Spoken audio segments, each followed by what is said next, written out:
आपल्याला ठेवली ही आपण 5वीला शिकलोय, पण याच्यापेक्षा जसजसं आपण पुढे जाईल तसतसं आकृती आपल्याला पुढच्या यायला लागतात आणि तीच ट्रिक वापरून आपण कशी त्रिकोण मोजायचे आपण शिकणार आहे।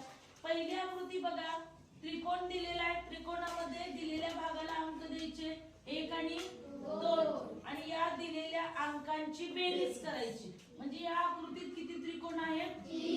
3 त्रिकोण आहेत, 1 आणि 2 3। तसंच आपण पुढे जाऊया, पुढे गेल्यानंतर परत 1 2 3 या तिन्ही संख्यांची बेरीज करायची, किती आली? करा 6 त्रिकोण आले। किती आले?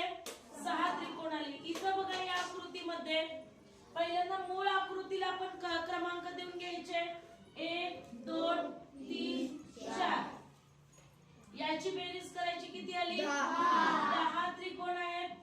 त्याप्रमाणे इथं भाग झाला, इथं एकच आहे, नंतर 1 त्रिकोण इथला, इथं 2 भाग झाले 1 आणि 2 याची बेरीज करायची 3। मग हे 10 त्रिकोण, हे 3 त्रिकोण इथले आणि हा 1 त्रिकोण, एकूण किती झाले? 14 त्रिकोण झाले। इथं किती झाले? 14 त्रिकोण झाले। आता इथं जसं या त्रिकोणाला खाली पाया, इथं पाया, इथं पाया, त्रिकोण या अंकांची बेरीज करा 10 त्रिकोण, या अंकांची बेरीज करा 10 त्रिकोण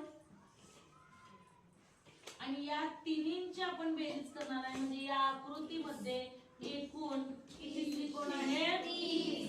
30 त्रिकोण आहेत। आणि ही आकृती आहे तुमच्यासाठी, तुम्ही मला सांगायचं की या आकृतीमध्ये किती त्रिकोण आहेत ते।